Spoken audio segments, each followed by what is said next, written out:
Lecture de la première lettre de saint Paul apôtre aux Corinthiens. Frères, recherchez avec ardeur les dons les plus grands. Et maintenant, je vais vous indiquer le chemin par excellence. J'aurais beau parler toutes les langues des hommes et des anges. Si je n'ai pas la charité, s'il me manque l'amour, je ne suis qu'un cuivre qui résonne, une cymbale retentissante. J'aurais beau être prophète, avoir toute la science des mystères et toute la connaissance de Dieu. J'aurais beau avoir toute la foi jusqu'à transporter les montagnes. S'il me manque l'amour, je ne suis rien. J'aurais beau distribuer toute ma fortune aux affamés. J'aurais beau me faire brûler vif. S'il me manque l'amour, cela ne me sert à rien. L'amour prend patience, l'amour rend service. L'amour ne jalouse pas, il ne se vante pas, ne se gonfle pas d'orgueil. Il ne fait rien d'inconvenant, il ne cherche pas son intérêt. Il ne s'emporte pas, il n'entretient pas de rancune.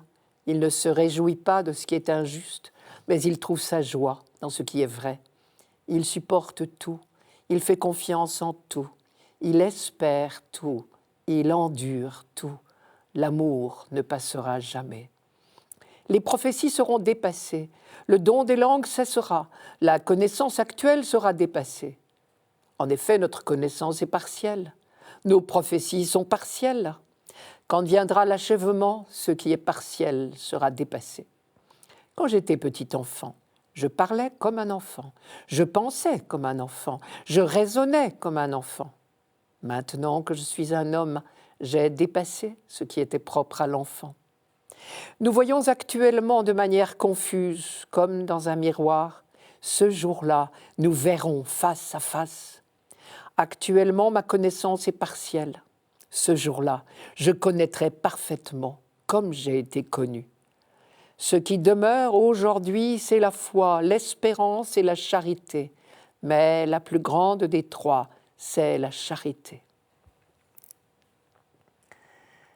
Dans les passages de la lettre aux Corinthiens que nous avons lus ces 2 derniers dimanches, saint Paul énumérait les différents dons que l'Esprit Saint fait aux membres du corps du Christ dans leur diversité. Mais dit-il, le plus précieux des dons que nous fait l'Esprit Saint, c'est l'amour. C'est lui qui donne valeur à tous les autres. Ce n'est donc pas une leçon de morale que Paul nous dispense ici, mais la contemplation d'un mystère qui nous dépasse. Car en fait, avant de parler de nous, ce texte de Paul parle d'abord de Dieu. Il contemple le mystère de l'amour de Dieu. À chaque fois que nous rencontrons le mot « amour » dans ce texte, nous pourrions le remplacer par le mot « Dieu ». L'amour prend patience, dit Paul. Oui, Dieu patiente avec son peuple, avec l'humanité, avec nous. Lui pour qui 1000 ans sont comme un jour, et un jour est comme 1000 ans, comme nous dit Pierre dans sa deuxième lettre. Oui, l'amour rend service. Il suffit de regarder Jésus, laver les pieds de ses disciples. Oui encore, le peuple d'Israël a eu maintes occasions d'expérimenter que l'amour, c'est-à-dire Dieu, ne garde pas rancune. Lui qui a pardonné à son peuple sans se lasser tout au long de l'histoire biblique, jusqu'au jour où sur le visage du Christ en croix, nous avons pu voir la preuve de l'amour infini de Dieu et nous avons entendu ce jour-là les paroles suprêmes du pardon. Père, pardonne-leur, ils ne savent pas ce qu'ils font. Et il ne nous a laissé qu'une seule consigne. Aimez-vous les uns les autres comme je vous ai aimés. Heureusement pour nous, nous ne sommes pas laissés à nos seules forces pour cela, puisqu'il nous a transmis son esprit. L'amour de Dieu a été répandu dans nos cœurs par l'Esprit Saint qui nous a été donné, dit Paul dans la lettre aux Romains. Ce qui veut dire que l'amour même de Dieu est répandu en nous. Voilà une bonne nouvelle, si nous voulons bien l'entendre. Alors ici, Paul fait l'inventaire du don qui nous est fait, le catalogue des possibilités infinies de dépassement qu'il nous offre. En quelque sorte, il nous dit, voilà ce que l'amour vous rend capable de faire. Les 15 comportements que saint Paul énumère dans cet inventaire, loin d'être des utopies, sont les réalités étonnantes que l'expérience fait découvrir. Réellement, on le sait bien, l'amour est l'amour seul, permettent à ceux qui aiment, à ceux qui s'aiment, d'atteindre des sommets de patience, d'oubli de soi, de douceur, de transparence, de confiance totale et en définitive de joie profonde. C'est l'amour de Dieu, c'est-à-dire donné par Dieu, qui seul peut faire de nos communautés les témoins que le monde attend.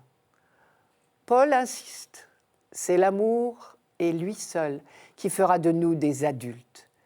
Quand viendra l'achèvement, dit-il, ce qui est partiel disparaîtra.